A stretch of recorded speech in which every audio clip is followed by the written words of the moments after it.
Baseball field, sunny afternoon, Yankees playing opposing team. Ruth steps up to plate, bat in hands, ready to swing, then hears voice from opposing dugout.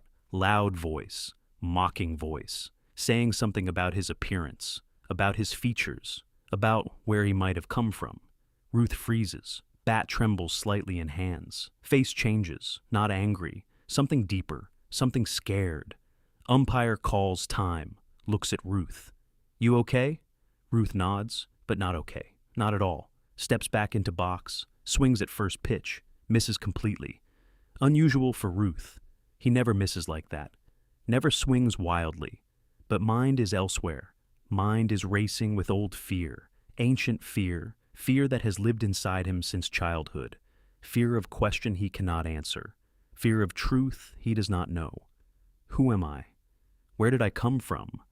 And most terrifying question of all in 1920s America, what is my race? To understand Ruth's fear, must understand time he lived in. 1920s America. Segregation everywhere, not just in South, everywhere. Separate water fountains, separate bathrooms, separate sections of buses, separate schools, separate worlds. And baseball, also segregated. Major League Baseball had unwritten rule, unspoken policy. No black players allowed, not written in rule book. But everyone knew, everyone understood. Black players, no matter how talented, played in Negro leagues.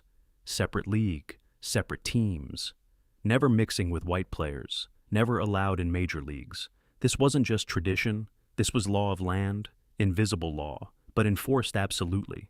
Any player discovered to have black heritage, banned, expelled, career over, forever.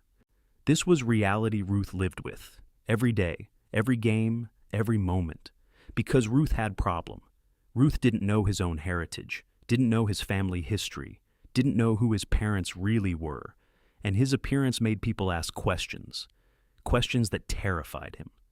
Ruth grew up in orphanage, St. Mary's Industrial School in Baltimore, dropped off at age 7 by father, never saw mother again, never knew extended family, never knew grandparents, never knew ancestry, just knew he was George Herman Ruth, abandoned kid, nobody.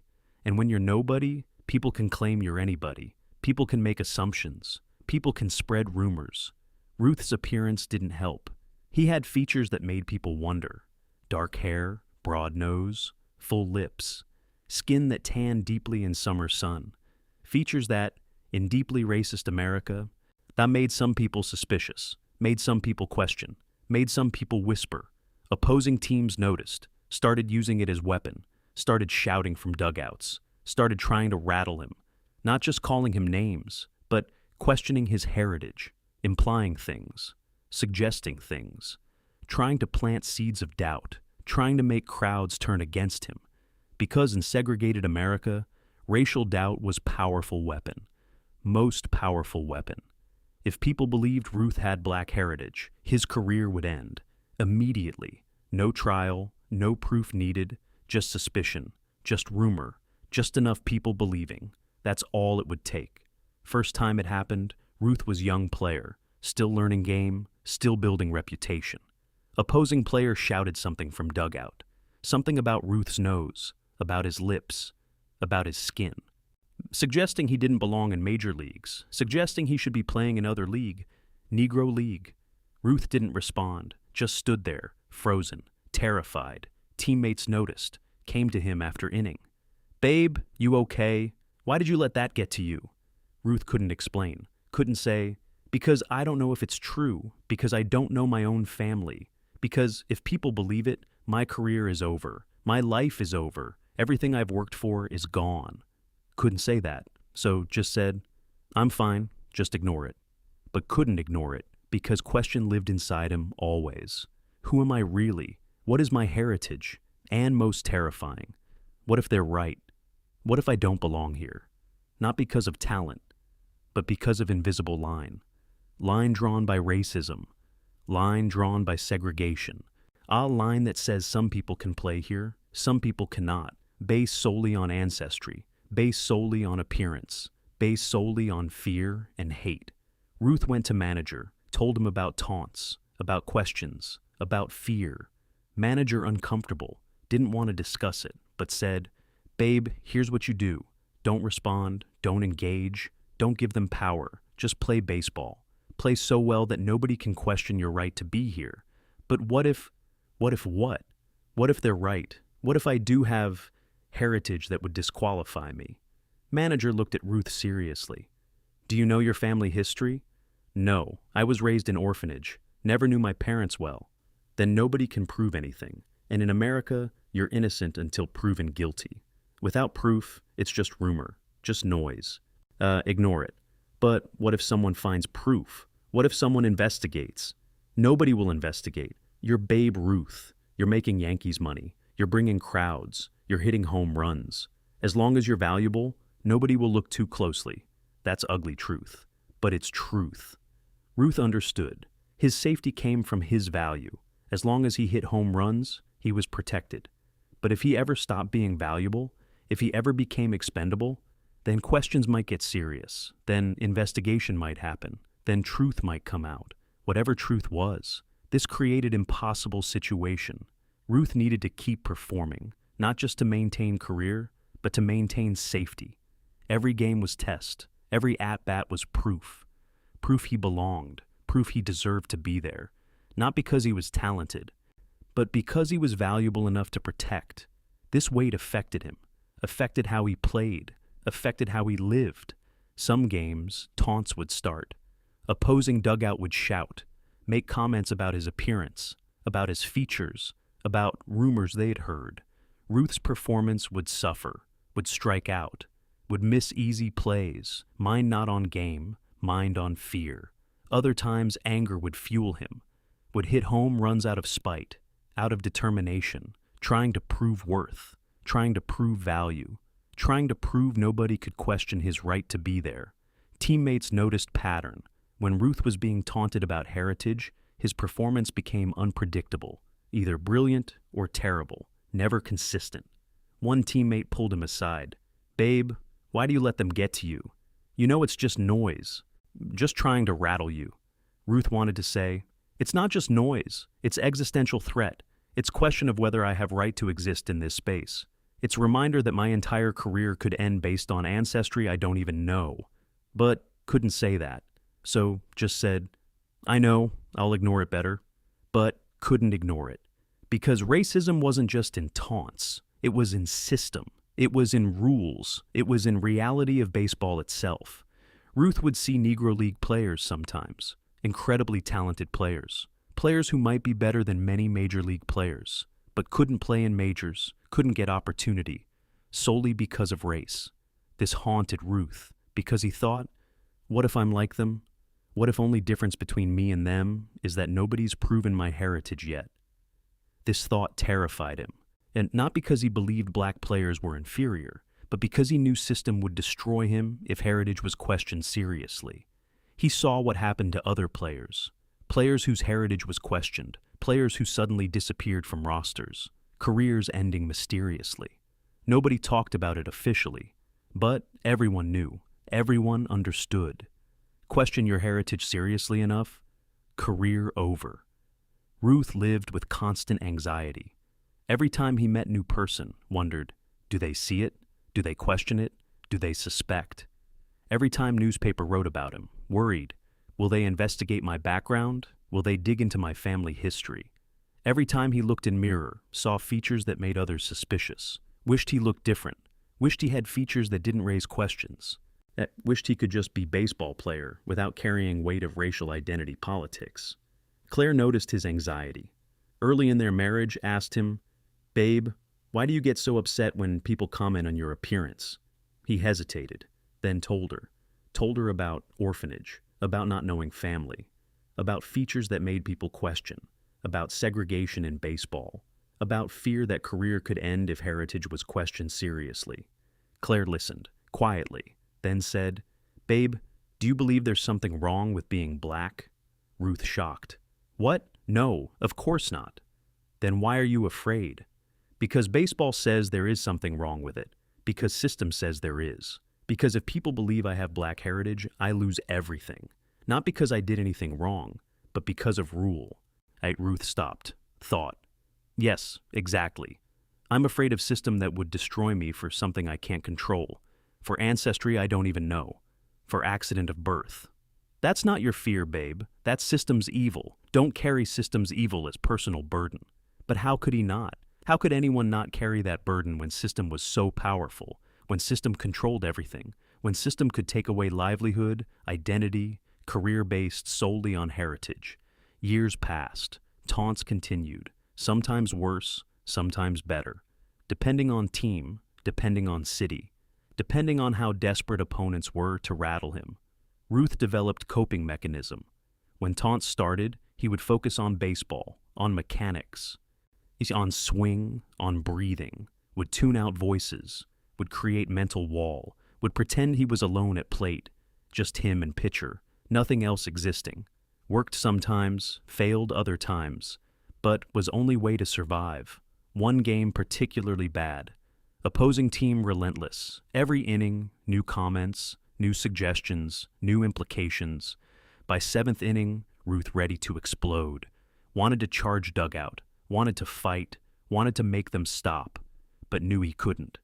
Knew that would make it worse, would give them ammunition, would make him look out of control.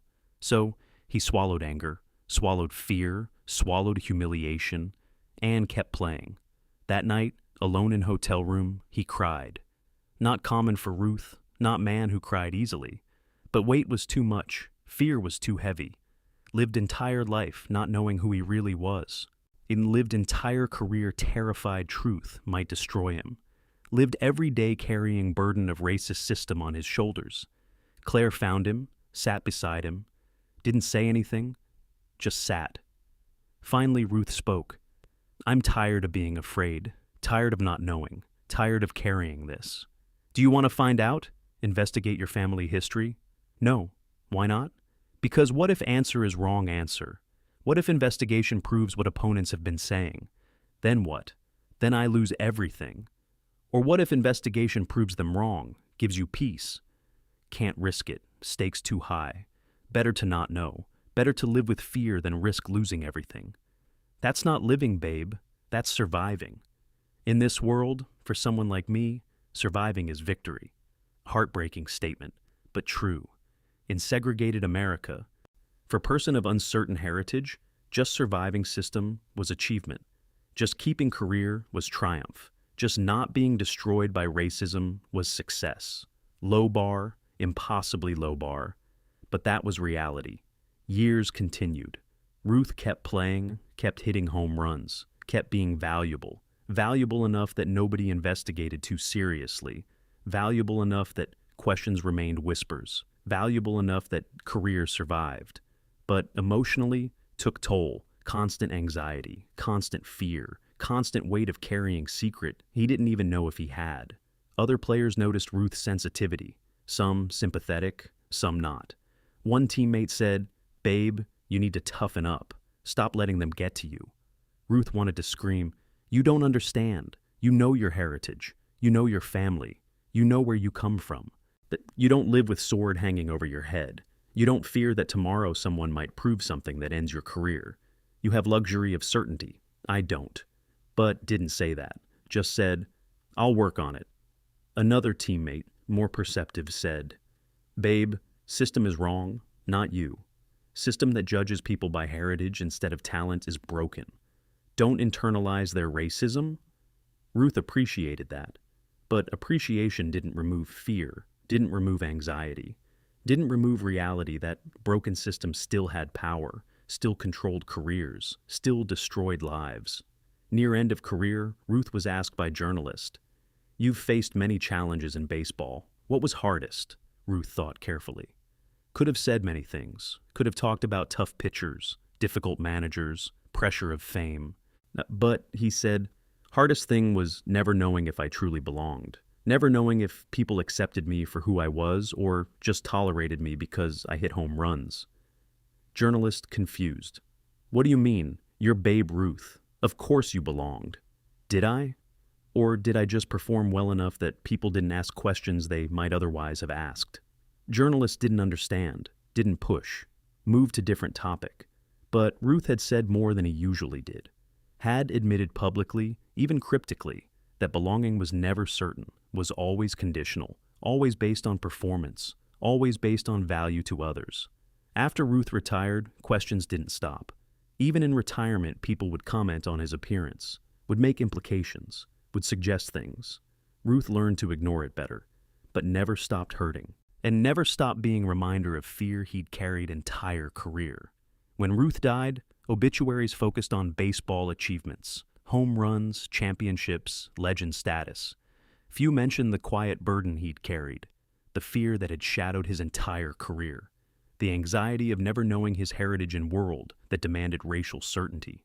Years later, historians investigated Ruth's family history, found records, found documentation, found proof that Ruth's ancestry was European, German, and Irish.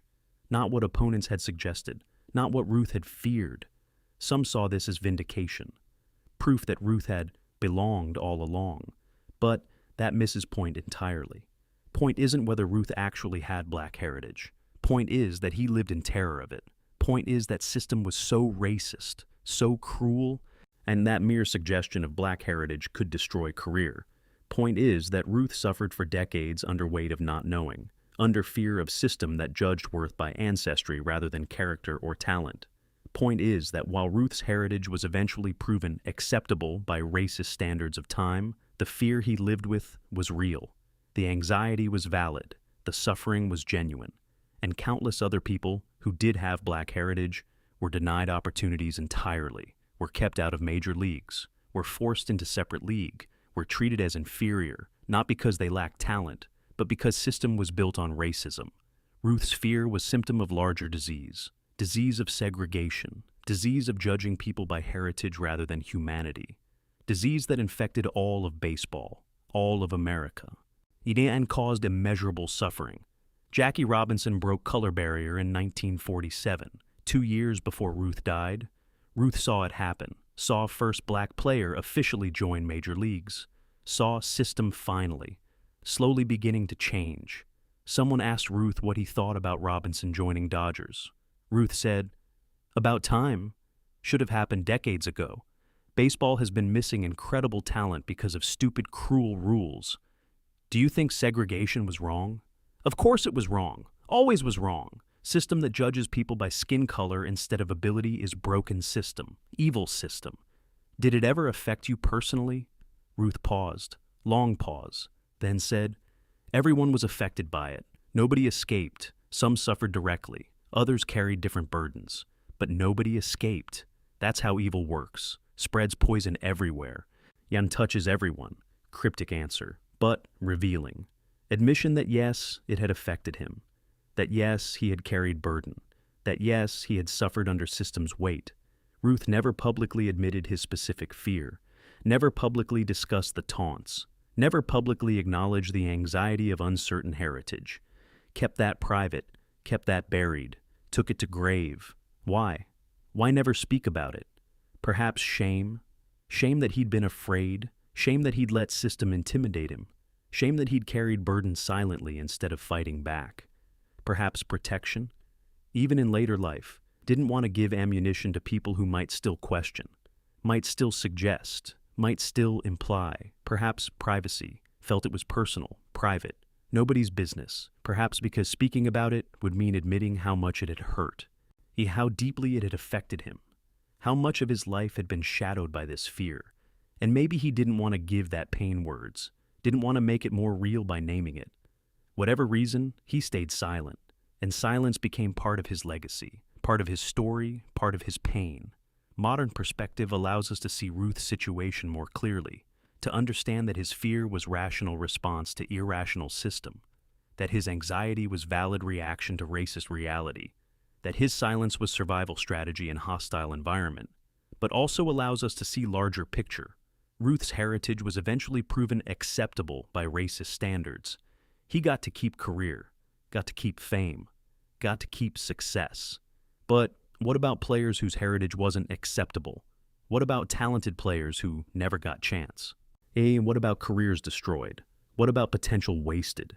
Negro League players were often as talented, sometimes more talented than Major League players, but never got opportunity, never got recognition, never got fame or money or security, solely because of race.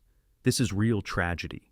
Not Ruth's fear, but system that created fear, system that denied opportunity, system that judged worth by ancestry. Ruth's story is window into that system, into how it affected everyone, even those it didn't directly exclude, even those who passed, even those who survived. Because surviving an unjust system doesn't mean escaping unharmed, doesn't mean avoiding pain, doesn't mean living without fear. Ruth survived, but carried scars, emotional scars, psychological scars, scars of living 40 years with question he couldn't answer, with fear he couldn't shake, with burden he couldn't share. Those scars were real. That suffering was genuine, and it was caused by system, by racism, by segregation, by cruel, arbitrary rules that judged human worth by heritage instead of humanity. When we remember Ruth today, we remember home runs, we remember championships, we remember legend. But we should also remember this. Remember that even heroes carry burdens.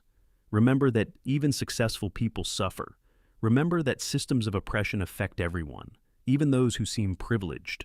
Remember that racism poisons everything it touches, creates fear, creates anxiety, creates suffering, for those it directly targets and those who live in its shadow. Ruth's fear wasn't weakness, was rational response to real threat.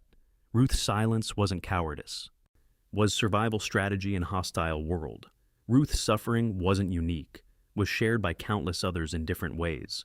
His story reminds us that racist systems don't just exclude, they terrorize. They create constant anxiety. They force people to hide, to fear, to carry unbearable weight of not knowing if they're safe, if they belong, if they'll be destroyed for something they can't control. This is evil of segregation. Not just that it excluded black players, but that it created atmosphere of fear, of suspicion, of constant judgment, of measuring human worth by ancestry, of denying humanity based on heritage.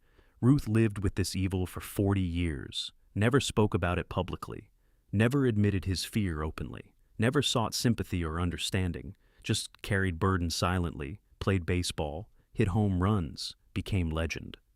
While inside, always wondering, always fearing, always carrying weight of racist system on his shoulders. This is part of his story that's often forgotten, part that's uncomfortable, part that reveals how deep racism's roots went, how wide its impact spread, how thoroughly it poisoned American life.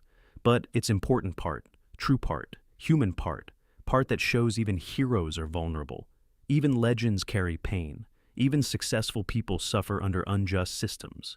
And most importantly, it reminds us why fighting racism matters, not just for those it directly excludes, but for everyone it touches, everyone it frightens, everyone it forces to live with fear and uncertainty.